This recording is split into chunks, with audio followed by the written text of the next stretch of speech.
Hello friends. आज हम इस वीडियो में महेश कुमार बनवाल की एनसीईआरटी पर आधारित सामान्य अध्ययन बुक जो 16वीं सीरीज के नाम से आई है, उस किताब से हम विश्व का भूगोल अध्याय 5 पर्वत पठार एवं मैदान से संबंधित मोस्ट इम्पॉर्टेंट 45 एमसीक्यू को सॉल्व करेंगे। ठीक है, इससे पहले ऑलरेडी हमने इतिहास पूरा कवर करा रखा है, साथ ही भारत का भूगोल भी हमने करा रखा है। अब हम विश्व का भूगोल से 4 अध्याय भी करा चुके हैं। ठीक है, तो उन सभी का लिंक डिस्क्रिप्शन में दिया हुआ है, उसे चाहें तो आप जाके देख सकते हैं। तो चलिए फिर समय का महत्व रखते हुए शुरू करते हैं आज का पहला प्रश्न। आज का पहला प्रश्न है, पर्वत और घाटियाँ किस संचालन से बनते हैं। सवाल है, पर्वत और घाटियाँ किस संचालन से बनते हैं। ऊर्ध्वाधर संचलन, ऋणात्मक संचलन, क्षैतिज संचलन या फिर धनात्मक संचलन। तो ध्यान रखिएगा कि ये पर्वत और जो घाटियाँ जो संचलन होते हैं ना, वो क्षैतिज संचलन से होते हैं, बनते हैं। ठीक है, तो ऑप्शन नंबर यहाँ पे सी बिल्कुल सही हो जाएगा, क्षैतिज संचलन। नेक्स्ट है, सुमेलित कीजिए। ठीक है, सुमेल करना है। इधर सूची 1 है, इधर सूची 2 दिया हुआ है। ठीक है, अवशिष्ट पर्वत है, ज्वालामुखी पर्वत है, खंड पर्वत है, वलित पर्वत है। बाकी इधर ऑप्शन से जो दिया, मोना लोआ है, नीलगिरी है, ब्लैक फॉरेस्ट है, हिमालय है। ठीक है, तो देखिए सबसे पहला दिया हुआ अवशिष्ट पर्वत, तो आपको पता होगा कि नीलगिरी जो है वो एक अवशिष्ट पर्वत का उदाहरण है। साथ ही हमने कई वीडियो में मैंने बताया है कि नीलगिरी अवशिष्ट पर्वत तो है ही है, साथ साथ में देखेंगे कि अरावली जो पर्वत है वो भी एक अवशिष्ट पर्वत के ही उदाहरण है। ठीक है, अवशिष्ट मतलब होता है कि धीरे धीरे जैसे भी कहें वायु के प्रकोप से या फिर अपर्दन से जैसे जैसे धीरे धीरे उसकी जो हाइट है, ऊंचाई है, वो घटता चला जाता है। ठीक है, तो उसे बोलते हैं अवशिष्ट पर्वत। तो उसी में से एक है नीलगिरी और एक है आपका ये आपका अरावली। ठीक है, अरावली पर्वत, ध्यान रखिएगा। नेक्स्ट है ज्वालामुखी पर्वत। क्या है? ज्वालामुखी पर्वत। तो कल का लेक्चर यदि आप देखे होंगे तो उसमें हमने बताया था कि जो मोनोलोवा है वो ज्वालामुखी पर्वत से बना है। तो ऑप्शन नंबर यहाँ पे चले जाएंगे 1 के साथ। ठीक है, इसी बात हम बात करें हम खंड पर्वत। ठीक है, क्या है? खंड पर्वत। तो खंड पर्वत यहाँ देखेंगे कि ये ब्लैक फॉरेस्ट इसका एक उदाहरण हो जाएगा, जबकि आप लोग जानते होंगे फोल्डेड माउंटेन या फिर वलित पर्वत, ये हिमालय जो है क्या है? एक वलित पर्वत है। ठीक है, फोल्डेड माउंटेन का उदाहरण है हिमालय। ठीक है, तो यहाँ पे देखेंगे कि जो सही आंसर दिख रहा है वो ऑप्शन नंबर डी दिख रहा है। ठीक है, ये वाला। ठीक है ना, तो ध्यान रखिएगा यहाँ पे। नेक्स्ट है आपका ब्लैक हिल। ठीक है, ब्लैक हिल, ब्लू हिल तथा ग्रीन हिल, ठीक है, नामक पहाड़ियाँ किस देश में स्थित हैं। ब्लैक हिल, ब्लू हिल, ग्रीन हिल नामक जो पहाड़ियाँ हैं वो किस देश में स्थित हैं, ये आपसे पूछा जा रहा है। ऑप्शन है ऑस्ट्रेलिया, कनाडा, संयुक्त राज्य अमेरिका, ब्राज़ील। तो यहाँ पे देखेंगे इसका जो सही आंसर है वो है आपका संयुक्त राज्य अमेरिका। ऑप्शन नंबर सी यहाँ पे बिल्कुल सही हो जाएगा। ठीक है, संयुक्त राज्य अमेरिका। नेक्स्ट है, ध्यान रखिएगा संयुक्त राज्य अमेरिका में तीनों हिल्स देखने को मिलते हैं, चाहे ब्लैक हो, ब्लू हो, चाहे ग्रीन हिल हो। ठीक है, नेक्स्ट है, जो पठार चारों ओर से पर्वतमालाओं द्वारा घिरे होते हैं क्या कहलाते हैं। गिरिपथ पठार, तटीय पठार, वय पठार या फिर अंतरा पर्वतीय पठार। इसका सही आंसर हो जाएगा ऑप्शन नंबर सी। ठीक है, अंतरा पर्वतीय पठार। ठीक है, ध्यान रखिएगा जो पठार चारों ओर से पर्वतमालाओं से घिरे होते हैं उसे कहते हैं अंतरा पर्वतीय पठार। राइट, चलिए आगे देखते हैं। नेक्स्ट है, विश्व में उत्पन्न होने वाले फसलों तथा खाद्य वस्तुओं का लगभग कितना प्रतिशत भाग मैदानों में उपजाया जाता है। सवाल है, पूरे वर्ल्ड में उत्पन्न होने वाली फसलों तथा खाद्य वस्तुओं का लगभग कितना प्रतिशत भाग मैदानों में उपजाया जाता है। ठीक है, मैदानों में पूछा जा रहा है। 65%, 70%, 95% या 85%। तो ध्यान रखिएगा 85%, कितना? 85% जो है ना, देखेंगे जितना भी उत्पादन होते हैं फसल और खाद्य वस्तु, उसमें से 85% सिर्फ मैदानों में उगाए जाते हैं। ठीक है, अब कहेंगे सर मैदानों में ही तो उगाए जाते हैं, बाकी कहाँ उगाए जाते हैं। तो ऐसा नहीं है कि सिर्फ मैदानों पे ही उगाए जाते हैं, पठारों पर कुछ एरिया होता है जहाँ पे उगाए जाते हैं। ठीक है, पर्वत के ढलानों पर भी ऐसा देखते होंगे कि समुच्च रेखीय खेती के द्वारा किया जाता है कि नहीं। तो 85% देखेंगे कि मैदानों में उपजाया जाता है, बाकी 15% बाकी जगहों पर। नेक्स्ट है आपका माउंट एवरेस्ट किस देश में स्थित है। आसान सा सवाल है, माउंट एवरेस्ट पूछा जा रहा है कि किस देश में अवस्थित है। तो इसका आंसर हो जाएगा नेपाल। ठीक है, माउंट एवरेस्ट कहाँ स्थित है? नेपाल में स्थित है। और नेपाल में से हम लोग क्या किस नाम जानते हैं? सागर माथा के नाम से भी जानते हैं, है ना। सागर माथा, नेपाल में इसे सागर माथा के नाम से जाना जाता है। नेक्स्ट है आपका, अच्छा इस माउंट एवरेस्ट की ऊंचाई कितना है, थोड़ा सा कमेंट करके बताइए मुझे। चलिए 7 नंबर क्वेश्चन है, सूची 1 दिया है, इधर सूची 2 दिया हुआ है, इधर अरावली है, ब्लैक फॉरेस्ट है, माउंट कोटोपैक्सी है, आल्प्स है। ठीक है, फिर से वही चीज़ दिया हुआ है, ज्वालामुखी पर्वत, अवशिष्ट पर्वत, वलित पर्वत, ब्लॉक पर्वत। देखिए आ गया ना अरावली, अरावली आ गया। बताइए अभी क्या होगा, बताइए अब तो बता सकते हैं ना कि अरावली क्या होगा इसका। ये हो जाएगा अवशिष्ट पर्वत का उदाहरण, है ना। अरावली, नीलगिरी सभी अवशिष्ट पर्वत के उदाहरण हैं। ठीक है, बाकी ध्यान रखिएगा, ब्लैक फॉरेस्ट जो है ये ब्लॉक पर्वत का ही उदाहरण है। ठीक है, कैसे याद रखिएगा, ब्लैक ब्लॉक, ब्लैक ब्लॉक। ठीक है, ब्लैक फॉरेस्ट ब्लॉक पर्वत के उदाहरण है। ठीक है, नेक्स्ट है आपका माउंट कोटोपैक्सी। तो ये ध्यान रखिएगा, ये एक आपका ज्वालामुखी पर्वत है। जिस तरह से मोनो लोवा था ना एक वो ज्वालामुखी पर्वत का उदाहरण, उसी तरीके से माउंट कोटोपैक्सी भी ज्वालामुखी पर्वत के उदाहरण है। ठीक है, अब बच गया आल्प्स। ठीक है, तो ये हो जाएगा वलित पर्वत। वलित पर्वत का एक और उदाहरण क्या था, हिमालय। हिमालय भी आपको देखेंगे कि वलित पर्वत के उदाहरण है। तो यहाँ पे जो सही आंसर हो जाएगा ऑप्शन नंबर बी। ठीक है, बी यहाँ पे सही हो जाएगा, राइट। चलिए आगे देखते हैं, ध्यान रखिएगा, अरावली हो या फिर आपका कह दे नीलगिरी। ठीक है, आल्प्स कह दे या हिमालय कह दे, माउंट कोटोपैक्सी कह दे या मोनोलोवा कह दे। ठीक है, तो ये ध्यान रखना है आप लोग को। नेक्स्ट है, निम्नलिखित में से कौन एक पर्वतपादीय पठार है। ठीक है, सवाल है निम्नलिखित में से कौन एक पर्वतपादीय पठार है। तिब्बत का पठार, पेंटागोनिया का पठार, ब्राज़ील का पठार या बोलोविया का पठार। ठीक है, तो यहाँ पे जो सही आंसर हो जाएगा वो होगा आपका ऑप्शन नंबर बी, पेंटागोनिया का पठार। ठीक है, पेंटागोनिया का पठार इसका सही आंसर है, ध्यान रखिएगा। अगर यहाँ पे आपको अगर ये नहीं समझ में आ रहा है कि ये पर्वतपादीय पठार क्या है, तो चलिए मैं समझाता हूँ कि ये पर्वतपादीय पठार होता क्या है। ठीक है, देखिए एक्चुअली में होता क्या है ना कि जैसे मान लीजिए कि कुछ इस तरीके से कोई पर्वत है। ठीक है, ये पर्वत कुछ इस तरीके से, और फिर यहाँ से आकर के कुछ इस तरीके से, इस तरह से। ठीक है, ये अब ये मान लेते हैं इस तरह से कुछ है, और ये हमारा क्या है, ये हमारा देखेंगे यहाँ पे थोड़ा सा रुकिएगा, ये कुछ ऐसा कर लेते हैं। ठीक है, ये हमारा क्या है, ये हमारा पर्वत कहलाएगा, क्योंकि तीर ढाल देखने को मिल रहा होगा इधर। ठीक है, अब यहाँ पे देखेंगे कि समतल दिख रहा है, तो जो उठा हुआ भाग है उसे हम लोग क्या कहेंगे, पठार कहेंगे। उठा हुआ भाग है, समतल होगा। ठीक है, और ये अब हमारा क्या होगा, ये क्या कहलाएगा, ये हमारा कहलाएगा, मान लेते हैं ये मैदान है, ये समतल है। इधर नीचे वाला जो एरिया है ये वाला, अब इधर मान सकते हैं ये समुद्र वगैरह कुछ होगा। ठीक है, तो ये हमारा मैदान है, समतल एरिया, और यहाँ से उठा भाग और ये वाला भाग, तो यहाँ से भी देखेंगे कि ये क्या है, पठार की तरह दिख रहा होगा आपको। उठा हुआ भाग भी है और ऊपर में समतल होगा, तो उसे क्या कहते हैं, पठार कहते हैं। तो इसी को कहा जाता है पर्वतपादीय पठार। ठीक है, और ये हमारा ये है पर्वत है। ठीक है, तो इसका मतलब ये है कि पर्वत पठार जो होगा ना, तो वही से लिखा है कि पर्वत पदीय, यानी कि पर्वत के जो पद है, यानी कि जो नीचे का जो हिस्सा है जो पठार के रूप में है ना, उसे पर्वत पदीय पठार कहेंगे। मिला हुआ वर्ड है, देख सकते हैं आप, पर्वत पदीय, यानी कि पर्वत के जो पद में, यानी कि जो नीचे है। ठीक है, जो समतल की तरह, जो पठार की तरह भाग है, उसे क्या कहेंगे, पर्वत पदीय पठार कहेंगे, राइट। और इसी तरीके से नीचे फिर ये मैदान होगा, नीचे इधर समुद्र वगैरह कुछ हो भी सकता है, नहीं भी हो सकता है, लेकिन आकृति कुछ ऐसे ही होता है।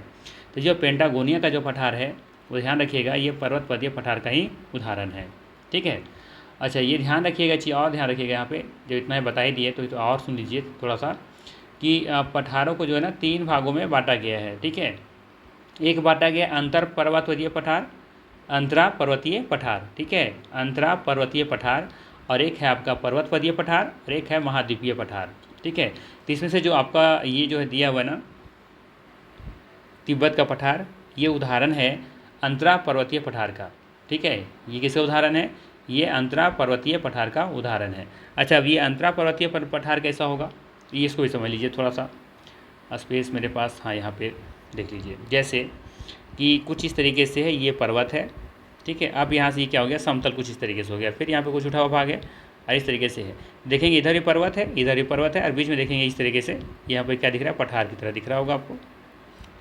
ठीक है, तो इस तरह का स्थिति अगर यदि है तो ये कहलाएगा अंतरा पर्वतीय पठार, राइट। और ये वाला क्या कहलाएगा, ये कहलाएगा आपका पर्वतपादीय पठार। ठीक है, और एक और होता है, एक और क्या होता है, प्रायद्वीपीय पठार। ठीक है। तो ये 3 होते हैं। तो ध्यान रखिएगा कि तिब्बत का जो पठार है वो है अंतरा पर्वतीय पठार का उदाहरण, ठीक है। जबकि पेंटागोन यहाँ पे किस उदाहरण है, पर्वत पदीय पठार का उदाहरण है। याद रहेगा अब, ठीक है। आकृति को देख लीजिए ध्यान से, ठीक है। तो जनरली पठार को 3 भागों में बांटा गया है, ये ध्यान रखिएगा, ठीक है। चलिए आगे देखते हैं नेक्स्ट क्या है। अब पूछा जा रहा है आपसे लोएस पठार स्थित है, कहाँ पे स्थित है, मलाया में, थाईलैंड में, चीन में या फिर कोरिया में, ठीक है। सवाल है लोएस पठार स्थित है कहाँ पे, मलाया में, थाईलैंड में, चीन में या फिर कोरिया में। तो ध्यान रखिएगा जो लोएस पठार है आपका, ये आपका चीन में स्थित है, ठीक है। चीन में लोएस कहाँ पे स्थित है, ये चीन में स्थित है लोएस पठार, ठीक है। शायद आप लोगों को पता भी होगा, इजी क्वेश्चन है ये। नेक्स्ट है निम्नलिखित में से किसे विश्व की छत, रूफ ऑफ द वर्ल्ड कहा जाता है। तो ये भी आसान सा सवाल है, कितनी बार पढ़ चुके हैं, पामीर का पठार, ठीक है ना। ये डी ऑप्शन यहाँ पे सही है, डी ऑप्शन बिल्कुल यहाँ सही है। नेक्स्ट है कास्ट मैदानों में यत्र तत्र स्थित अवशिष्ट टीलों को क्या कहा जाता है। कास्ट मैदान में यत्र तत्र स्थित अवशिष्ट टीलों को क्या कहा जाता है। यत्र तत्र मतलब होता है जहाँ तहाँ बिखरे पड़े होते हैं ना, उसको यत्र तत्र कहते हैं। तो स्थित अवशिष्ट टीलों को क्या कहा जाता है। तो ध्यान रखिएगा यहाँ पे कि मोनोडोनाक कहा जाता है। क्या कहा जाता है, मोनोडोनाक, ठीक है। तो ऑप्शन नंबर ए यहाँ पे बिल्कुल सही हो जाएगा, ठीक है, मोनोडोनाक। नेक्स्ट है निम्नलिखित पर्वतों में से कौन सी जर्मनी में अवस्थित है। निम्नलिखित पर्वतों में से कौन सी जर्मनी में अवस्थित है। ब्लैक फॉरेस्ट, एटलस, एपिनाइंस और या फिर पिरेनीज। तो ध्यान रखिएगा इसमें से ब्लैक फॉरेस्ट जो है, ठीक है, ब्लैक फॉरेस्ट जो है ये जर्मनी में अवस्थित है। ऑप्शन नंबर ए यहाँ पे सही हो जाएगा।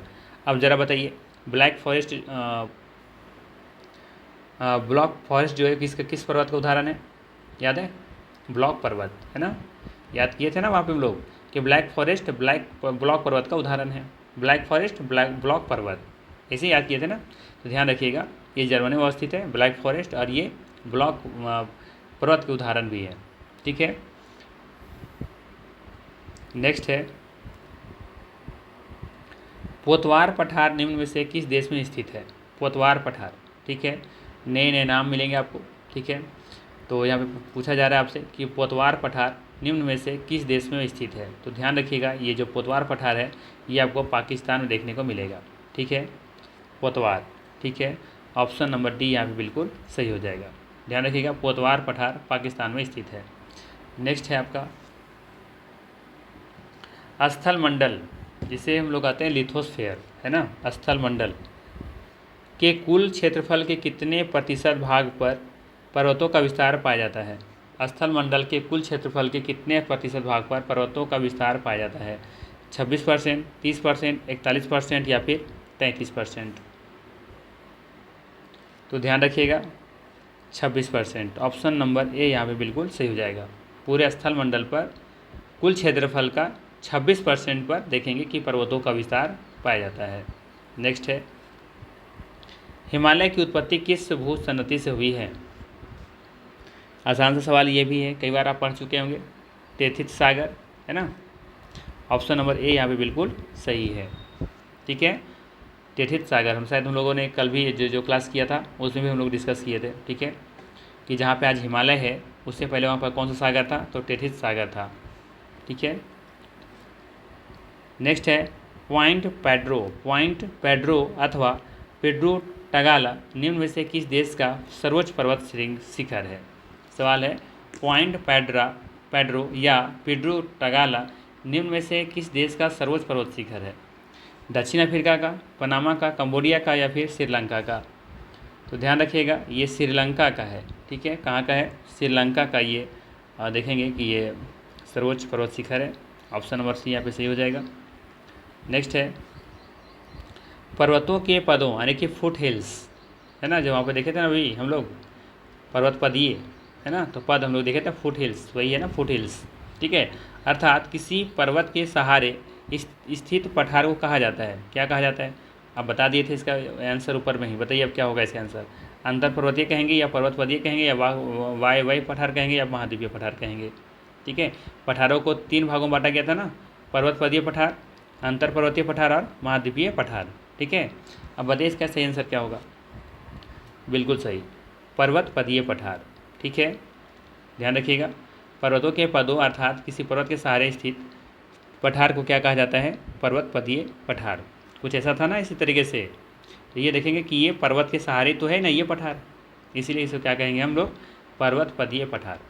नेक्स्ट है, सूची 1 को सूची 2 के साथ सुमेलित कीजिए। सूची 1 इधर पठार दिया हुआ है, इधर सूची 2 संबंधित देश दिया हुआ है। ठीक है, तो कौन सा पठार किस देश में देखने को मिलेंगे ये हमें बताना होगा। ठीक है, तो चलिए हम लोग देखते हैं सही आंसर क्या होगा। सबसे पहले देखते हैं हम लोग कि अनातोलिया का पठार, तो ये तो तुर्की में है। ठीक है, ये तुर्की में है। बाकी बात करें हम अबिसिनिया का पठार, तो ये तो इथोपिया में ही है। ठीक है ना, अबिसिनिया का जो है ये पठार ये इथोपिया में ही है, ये ध्यान रखिएगा। मेसोटा का पठार भी स्पेन में ही है, और फिर जो बच गया तो फिर ये तो ईरान में ही होगा, एशिया माइनर का पठार। ठीक है, तो यहाँ पे सब कुछ सही मिला हुआ है, तो हम लोग चले जाएंगे ऑप्शन नंबर ए के साथ। ठीक है, ठीक है, 18 का ए यहाँ पे सही होगा। चलिए आगे देखते हैं नेक्स्ट क्वेश्चन क्या है। निम्न में से कौन सी पर्वत श्रृंखला विश्व में सबसे बड़ी है। सवाल है, निम्न में से कौन सी पर्वत श्रृंखला विश्व में सबसे बड़ी है। Himalaya, Andes, Caucasus, Alaska. तो सही आंसर हो जाएगा ऑप्शन नंबर बी, एंडीज। ठीक है, ये एंडीज जो है ये पर्वत श्रृंखला पूरे वर्ल्ड में सबसे बड़ी है। ठीक है, अगर हाइट के बारे में पूछा जाए सबसे ऊंची चोटी कौन है, तो ये तब होता है ये हिमालय की जो माउंट एवरेस्ट है वो। ठीक है, तो ध्यान रखिएगा, ये लंबी श्रृंखला रेंज इस तरीके से। नेक्स्ट है आपका, रांची का पठार निम्नलिखित में से क्या है। रांची का पठार जो है ना वो निम्नलिखित में से क्या है। एक पैडी प्लेन है, या एक उत्थित पैनी प्लेन है, या फिर एक संरचनात्मक मैदान है, या फिर पर्वत पदीय पठार है। तो ध्यान रखिएगा, ये पर्वत पदीय पठार का उदाहरण नहीं है। ठीक है, क्योंकि इसके बगल में कोई पर्वत ऐसा कुछ है नहीं। यहाँ पे देखेंगे एक ये उत्थित पैनी प्लेन है। ठीक है, एक उत्थित पैनी प्लेन है, ऑप्शन नंबर बी यहाँ पे बिल्कुल सही हो जाएगा। नेक्स्ट है, पर्वत निर्माणक भूसन्नति सिद्धांत का प्रतिपादन किसने किया था। तो ध्यान रखिएगा, पर्वत निर्माणक भूसन्नति सिद्धांत का जो प्रतिपादन किए थे उनका नाम था आपका कोबर। ठीक है, तो ऑप्शन नंबर ए यहाँ पे बिल्कुल सही हो जाएगा। ध्यान रखिएगा, कोबर ने ही पर्वत निर्माणक भूसन्नति सिद्धांत का प्रतिपादन किए थे। ठीक है, नेक्स्ट है आपका,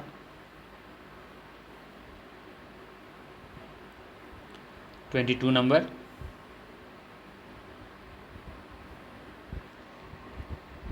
पेनाइन यूरोप में है, अप्लेसियन अमेरिका में, और अरावली भारत में उदाहरण है। किसके उदाहरण है। तो देखिएगा, देखो अरावली आ गया तो कम से कम इतना तो याद रहेगा आपको कि अवशिष्ट पर्वत का उदाहरण है अरावली। ठीक है, तो युवा पर्वत कभी नहीं, पुरानी पर्वत श्रृंखला हो सकता है, फोल्ड पर्वत श्रृंखला यानी कि ये वलित कह सकते हैं। ठीक है, और ब्लॉक पर्वत श्रृंखला का बताइए कौन सा सही होगा, लगाइए कॉन्सेप्ट क्या हो सकता है। युवा तो नहीं होगा। ठीक है, युवा कभी नहीं होगा, फोल्ड वर्ग भी नहीं होगा। ठीक है, ब्लॉक भी नहीं होगा, क्या हो जाएगा, पुरानी पर्वत श्रृंखला है ये, तभी तो अवशिष्ट में आ रहा है ये। ठीक है, ध्यान रखिएगा, ये पुरानी पर्वत श्रृंखला के अंतर्गत आएगा, चाहे वो यूरोप का पेनाइन हो, चाहे अप्लेसियन अमेरिका वाला हो, चाहे अरावली भारत का हो। ठीक है, ये सभी पुरानी पर्वत श्रृंखला के अंतर्गत आएगा। नेक्स्ट है, हिमालय पर्वत श्रृंखला किसका उदाहरण है। हिमालय पर्वत श्रृंखला किसका उदाहरण है, वलित पर्वत का, ज्वालामुखी पर्वत, ब्लॉक पर्वत, अवशिष्ट पर्वत। अब तो बताइए इसका सही आंसर क्या होगा। बिल्कुल सही है, वलित पर्वत। ठीक है, वलित पर्वत के ये उदाहरण है हिमालय पर्वतमाला। ठीक है, कुछ देर पहले ही एक नाम और याद करवाए थे आपको वलित पर्वत के लिए, क्या नाम था उसका याद है, आल्प्स। आल्प्स भी क्या है, वलित पर्वत के उदाहरण है। ठीक है, चलिए आगे देखते हैं। अवशिष्ट पर्वत के 2 नाम याद करवाए आपको, एक नीलगिरी और एक अरावली। ठीक है, ब्लॉक पर्वत के एक आपको याद करवाएं, ब्लॉक फॉरेस्ट। ठीक है, ज्वालामुखी का भी याद करवाए हैं आपको, क्या नाम था उसका, मोनोलोवा। ठीक है, ध्यान रखिएगा, मोनोलोवा और साथ में माउंट कोटोपैक्सी। मोनोलोवा और माउंट कोटोपैक्सी ये दोनों ज्वालामुखी पर्वत के उदाहरण हैं। ठीक है, तो बार बार रिपीट कर रहा हूँ ताकि आपको याद हो जाए। निम्न में से कौन विश्व के नवीन वलित पर्वत का उदाहरण प्रस्तुत करता है? Appalachian, Aravalli, Ural, Alps. ये नवीन कह रहा है, अरावली कभी जाएंगे कभी आप? बिल्कुल नहीं, मत जाना, भूल के मत जाना। ठीक है, आल्प्स ये वलित पर्वत के उदाहरण है ना। ठीक है, यूराल आपका पास है और एक अपलेशियन है। ठीक है, तो यहाँ पे एक आया था नाम से अपलेशियन का। हाँ, ये देखिए अपलेशियन, ये पुरानी पर्वत श्रृंखला का उदाहरण है। ठीक है, अपलेशियन पुरानी पर्वत श्रृंखला का उदाहरण है। ठीक है, यहाँ पूछ रहा है किसका? नवीन। ठीक है, तो ये अब अपलेशियन भी नहीं होगा। अब बताइए, दो बचा आपके पास, एक आल्प्स बचा और एक यूराल बचा। किसके साथ जाना चाहेंगे आप? बिल्कुल सही, आल्प्स के साथ जाएंगे आप। ठीक है, ऑप्शन नंबर सी के विचार यहाँ पे बिल्कुल सही हो जाएगा, आल्प्स। ठीक है, ये एक वलित पर्वत उदाहरण है और साथ में ये नवीन भी है। इसका उदाहरण हिमालय भी है। हिमालय भी एक नवीन वलित पर्वत का उदाहरण है। आप कहेंगे क्यों? क्योंकि ये जो है ना, अभी भी ये नवीन है। सबसे जो नया जो है ये वलित पर्वत का उदाहरण है। नवीन है मतलब कि नया है। अब देखेंगे कि हिमालय की ऊंचाई अभी भी धीरे धीरे बढ़ रही है। ठीक है, तो ये भी ध्यान रखिएगा। नेक्स्ट है, दक्षिण आल्प्स पर्वत श्रेणी कहाँ स्थित है? दक्षिणी जो आल्प्स पर्वत है ना, ये श्रेणी कहाँ स्थित है? क्या ऑस्ट्रेलिया में है, न्यूजीलैंड में है, इंडोनेशिया में है या फिर दक्षिण अफ्रीका में है? तो ध्यान रखिएगा, जब भी बात करें हम दक्षिण आल्प्स पर्वत के बारे में, ठीक है, तो ये आपका कहाँ पे है? न्यूजीलैंड में है। ठीक है, बी ऑप्शन यहाँ पे बिल्कुल सही हो जाएगा।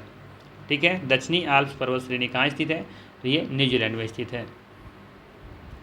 इसमें एक चीज़ और भी ध्यान रखिएगा कि ये जो आल्प्स पर्वत है ना, ये यूरोप का ये सबसे बड़ा पर्वत है। ठीक है, ध्यान रखना है आपको कि जो आल्प्स है ना, ये आल्प्स पर्वत ये मध्य यूरोप की सबसे बड़ी पर्वतमाला है। ठीक है, और बात करें हम इसका आल्प्स पर्वत की सबसे ऊंची चोटी का, तो उसका नाम है माउंट ब्लैंक। क्या नाम है? Mount blank. ठीक है, यहाँ लिख देते हैं माउंट ब्लैंक। ठीक है, और ये कहाँ पर है? ये आपका फ्रांस में है। ठीक है, तो ये भी ध्यान रखिएगा। 2-3 पॉइंट याद रखना आपको। एक तो पहला कि आल्प्स पर्वत जो है सो एक तो ये नवीन वलित पर्वत का उदाहरण है। ठीक है, साथ में ध्यान रखेंगे कि आल्प्स पर्वत जो है सो ये मध्य यूरोप का सबसे मध्य ऊंची चोटी है ये।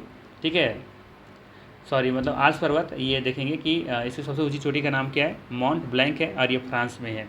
ठीक है, ये ध्यान में रखना है कि मध्य यूरोप की ये सबसे बड़ी पर्वतमाला है। ठीक है, आल्प्स पर्वत मध्य यूरोप की सबसे बड़ी पर्वतमाला है और आल्प्स पर्वत की सबसे ऊंची चोटी का नाम क्या है? माउंट ब्लैंक, जो कि कहाँ पर है? ये फ्रांस में है। ठीक है, बात करें दक्षिणी आल्प्स के बारे में, तो ये न्यूजीलैंड में स्थित है, ये ध्यान रखना है। चलिए आगे देखते हैं। स्थल मंडल के कुल क्षेत्रफल के कितने प्रतिशत भाग पर पठार का विस्तार पाया जाता है? स्थल मंडल के कुल क्षेत्रफल के कितने प्रतिशत भाग पर पठार का विस्तार पाया जाता है? 26%, 30%, 33% या फिर 41%? बताइए इसका सही आंसर क्या होगा? तो ध्यान रखिएगा 33%। कितना? 33%। 33% देखेंगे कि स्थल मंडल के कुल क्षेत्रफल का 33% जो है ना, ये पठार का विस्तार पाया जाता है। जबकि पर्वतों का हिस्सा कितना है? पर्वतों का हिस्सा है 26%। ठीक है, ये पर्वत का हिस्सा है और ये पठार का हिस्सा है। ठीक है, यानी 26% में पर्वत फैला हुआ है और 33% में पठार फैले हुए हैं। ठीक है, ध्यान रखिएगा। नेक्स्ट है, टेलीग्राफिक पठार निम्न में से कहाँ स्थित है? टेलीग्राफिक पठार निम्न में से कहाँ स्थित है? ध्यान रखना है आपको। टेलीग्राफिक पठार के बारे में जब पूछा जाए आपसे, तो ध्यान दीजिएगा ये उत्तरी अटलांटिक महासागर में अवस्थित है। उत्तरी अटलांटिक महासागर में, सी ऑप्शन यहाँ पे सही हो जाएगा। ठीक है, नेक्स्ट है, एंडीज पर्वतमाला की सर्वोच्च चोटी का नाम क्या है? एंडीज पर्वतमाला की सर्वोच्च चोटी का नाम क्या है? एकांकागुआ, ओजोस डेल सेलाडो, हुएला या फिर चिम्बाराजू? तो ध्यान रखिएगा, एकांकागुआ जो है ये एंडीज पर्वतमाला का सबसे ऊंची चोटी है। ठीक है, ये सर्वोच्च चोटी है एंडीज पर्वतमाला का। ठीक है, जबकि अभी हमने बताया आल्प्स का सबसे ऊंची चोटी का नाम क्या था? Mount blank. माउंट ब्लैंक था आपका आल्प्स का सबसे ऊंची चोटी। नेक्स्ट है, तिब्बत का पठार निम्नलिखित में से कहाँ स्थित है? तिब्बत का पठार कहाँ स्थित है ये आपको बताना है। तो ध्यान रखिएगा, ये हिमालय पर्वत और तथा क्यून लून के मध्य में स्थित है। ठीक है, हिमालय पर्वत तथा क्यून लून के मध्य ये स्थित है, तिब्बत का पठार। नेक्स्ट है क्वेश्चन नंबर 30 ना, हाँ ये 30 है। सुमेलित करना इधर। ठीक है, सूची 1 सूची 2 इधर देश दिया हुआ है, इधर सर्वोच्च शिखर दिया हुआ है। अर्जेंटीना का सर्वोच्च शिखर का नाम पूछा जा रहा है, इक्वाडोर का, तंजानिया का, संयुक्त राज्य अमेरिका का। ठीक है, तो चलिए हम लोग मिला के देख लेते हैं किसका क्या होगा। सबसे पहले देखते हैं हम लोग अर्जेंटीना को। अर्जेंटीना के देखेंगे देश में सबसे ऊंची चोटी जो है आपका एकांकागुआ है। ठीक है, अर्जेंटीना की सबसे जो सर्वोच्च शिखर है वो है एकांकागुआ, और एकांकागुआ देखेंगे आप यहाँ पे कि क्या नाम था उसका, यहाँ पे एंडीज पर्वतमाला है ना, एंडीज पर्वतमाला की सर्वोच्च चोटी थी। ठीक है, बाकी हम बात करें किसका, इक्वाडोर के बारे में। ठीक है, तो इक्वाडोर जो है ये चिम्बाराजो की, यहाँ पे देखेंगे इक्वाडोर में सर्वोच्च जो चोटी है वो है चिम्बाराजो। बाकी बात करें तंजानिया, तो यहाँ का सबसे जो सर्वोच्च चोटी है ये है किलिमंजारो। ठीक है, किलिमंजारो। बाकी जो बच गया उसको मिला दीजिए। संयुक्त राज्य अमेरिका का हो जाएगा माउंट मैकिनले। ठीक है, माउंट मैकिनले हो जाएगा संयुक्त राज्य अमेरिका की सबसे सर्वोच्च शिखर। ठीक है, तो यहाँ पे ऑप्शन हम लोग का चला जाएगा बी ऑप्शन। ठीक है, चलिए नेक्स्ट है बोलोविया के पठार पर निम्न में से किस धातु का सर्वाधिक उत्खनन किया जाता है। ध्यान रखिएगा कि बोलोविया के पठार पर जो सर्वाधिक जो धातु का उत्खनन किया जाता है उसका नाम है टीन। यहाँ पे टीन का सर्वाधिक उत्खनन किया जाता है। नेक्स्ट है उत्तरी पश्चिमी चीन का लोयस मैदान किस प्रकार के जमाव से बना हुआ है। ठीक है, लोयस मैदान हम लोगों ने देखा अभी कि चीन में था। ठीक है, अब ये पूछा जा रहा है कि उत्तरी पश्चिमी चीन का लोयस जो मैदान है वो किस प्रकार के जमाव से बना है। तो ध्यान रखिएगा ये बना है रेत व धूल कणों के जमाव से, रेत व धूल कणों के जमाव से बना है। ठीक है, चीन का जो लोयस मैदान है। नेक्स्ट है फ्रांस तथा स्पेन के बीच सीमा बनाने वाला पर्वत कौन सा है। फ्रांस तथा स्पेन के बीच में सीमा बनाने वाला पर्वत कौन सा है। तो ध्यान रखिएगा ये इस पर्वत का नाम है पिरेनीज। ठीक है, क्या नाम है, पिरेनीज नाम है। ऑप्शन नंबर यहाँ पे डी सही हो जाएगा। नेक्स्ट है निम्नलिखित में से किस स्थल रूप को सभ्यता का पालना कहा जाता है। निम्नलिखित में से किस स्थल रूप को सभ्यता का पालना कहा जाता है, पर्वत, पहाड़, मैदान या फिर पठार। तो यहाँ पे हो जाएगा सिंपल सा आंसर मैदान। ठीक है, मैदान ही क्या है, स्थल रूप का सभ्यता का पालना। ठीक है, क्योंकि मैदान में देखेंगे कि ज़्यादा से ज़्यादा लोग बसे होते हैं। नेक्स्ट है संप्रदाय मैदान का निर्माण किसके द्वारा किया जाता है। सवाल है संप्रदाय मैदान का निर्माण किसके द्वारा किया जाता है। ध्यान दीजिएगा सही आंसर है नदी। ऑप्शन नंबर सी यहाँ पे सही हो जाएगा। नेक्स्ट है निम्नलिखित पर्वतों में से कौन राइन नदी के किनारे अवस्थित है। सवाल है निम्नलिखित पर्वतों में से कौन राइन नदी के किनारे अवस्थित है। पिरेनीज, एपिनाइन्स, कार्पेथियान या फिर ब्लैक फॉरेस्ट। सही आंसर है इसका ब्लैक फॉरेस्ट। ठीक है, ब्लैक फॉरेस्ट देखेंगे राइन नदी के किनारे अवस्थित है ये। ठीक है, बाकी यहाँ पे ध्यान रखिएगा जो राइन्स नदी है ना आपका, ये राइन नदी। ठीक है, ये राइन नदी आपका स्विट्ज़रलैंड से निकलती हैं। ठीक है, कौन सा झील से, ये झील का नाम है झील का नाम है टोमासो। ठीक है, टोमासे या टोमासो जो कहें आप, टोमासो या टोमासे झील।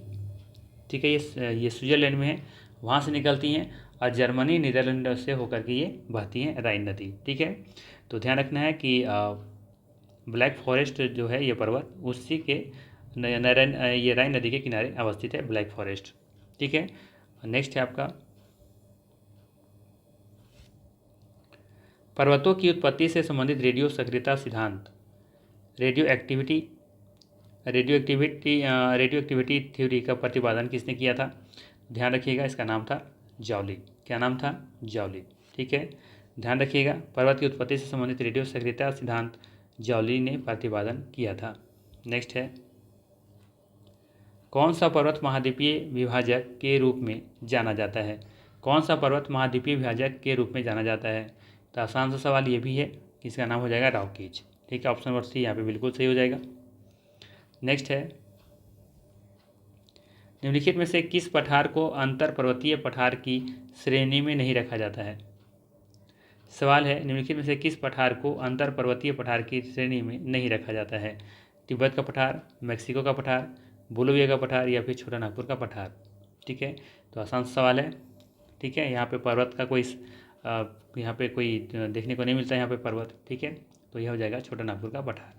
ठीक है, क्योंकि हमने बताया था अंतर पर्वतीय जो पठार है उसको किसको कहते हैं, कुछ इस तरीके से था ना, ये पर्वत कुछ इस तरीके से समतल, फिर ये पर्वत कुछ इस तरीके से, ये वाला पठारी भाग, तो इस तरह का यहाँ पे झारखंड में देखने को नहीं मिलता है। ठीक है, बाकी मैक्सिको का पठार, तिब्बत का पठार, बोलिविया का पठार कुछ देखेंगे अंतरा पर्वतीय पठार के उदाहरण हैं। ठीक है, नेक्स्ट है आपका, विश्व का सर्वाधिक ऊंचा पठार निम्नलिखित में से कौन सा है। पूरे वर्ल्ड में पूछा जा रहा है सबसे हाईएस्ट जो पठार है, जो प्लेच्यू है, वो कौन सा है। ठीक है, तो ये भी आप लोग को पता होगा, तिब्बत का पठार, ऑप्शन नंबर सी यहाँ पे सही है। नेक्स्ट है, पठारी क्षेत्र में निम्न में से कौन सा खनिज नहीं पाया जाता है। सवाल है, पठारी क्षेत्रों में निम्न में से कौन सा खनिज नहीं पाया जाता है। कोयला, लौह अयस्क, मैग्नीज या खनिज तेल। तो ध्यान रखिएगा कि खनिज तेल पठारी क्षेत्रों में देखने को नहीं मिलता है, बाकी कोयला, लौह अयस्क, मैग्नीज सभी देखने को मिलते हैं। नेक्स्ट है, निम्नलिखित युगों में से कौन से एक सही सुमेलित है। इधर भौगोलिक लक्षण दिए हुए, इधर प्रदेश दिया हुआ है, जैसे एबीसीनी पठार है, एटलस पर्वत है, खनिज तेल है, मैग्नीज है। ठीक है, और प्रदेश कहाँ पे देखने को मिलते हैं ये आपको बताना है। ठीक है, तो अच्छा ये कौन सा एक सही सुमेलित है ये आपसे पूछा है ना। हाँ, कौन सा एक सही सुमेलित है ये पूछा है। तो यहाँ पे जो सही सुमेलित है उसमें देखेंगे आप, हाँ ये सही है, एटलस। एटलस पर्वत उत्तरी पश्चिमी अफ्रीका में देखने को मिलता है, एटलस पर्वत। ठीक है, बाकी यहाँ पे सभी गलत हैं। नेक्स्ट है, हडसन मोहक घाटी स्थित है, कहाँ पे है। फ्रांस में, यूनाइटेड किंगडम में, कनाडा में या फिर संयुक्त राज्य अमेरिका में। तो ध्यान दीजिएगा, इसका सही आंसर हो जाएगा कनाडा। ठीक है, ऑप्शन नंबर डी यहाँ पे बिल्कुल सही हो जाएगा, कनाडा में स्थित है हडसन मोहक घाटी। नेक्स्ट है, एटलस पर्वत किस युग की पर्वत निर्माणकारी घटना से संबंधित है। सवाल है, एटलस पर्वत किस युग की पर्वत निर्माणकारी घटना से संबंधित है। प्री कैम्ब्रियन, हार्सिनियन या फिर टर्शियरी, उक्त में से कोई नहीं। तो ध्यान दीजिएगा, यहाँ पे जो सही आंसर है वो है आपका टर्शियरी। एटलस पर्वत जो है ना, ये टर्सरी युग की पर्वत है, ऑप्शन नंबर सी यहाँ पे बिल्कुल सही हो जाएगा। नेक्स्ट है, और आज का अंतिम प्रश्न भी है, निम्न पर्वतों में से कौन टर्शियरी पर्वतीकरण का परिणाम नहीं है। सवाल है, निम्न पर्वतों में से कौन टर्शियरी पर्वतीकरण का परिणाम नहीं है। तो ध्यान दीजिएगा, यहाँ पे जो सही आंसर होगा वो होगा आपका अपलेशियन। बी ऑप्शन यहाँ पे बिल्कुल सही हो जाएगा। ठीक है, तो ये था मोस्ट इम्पोर्टेंट 45 MCQ जो पर्वत पठार से पूछे गए सवाल दिए गए थे इसमें। ठीक है, तो बाकी वीडियो कैसा लगा जरूर बताइएगा कमेंट करके। ठीक है, बाकी हम लोग फिर मिलते हैं नेक्स्ट वीडियो में। Thanks for watching.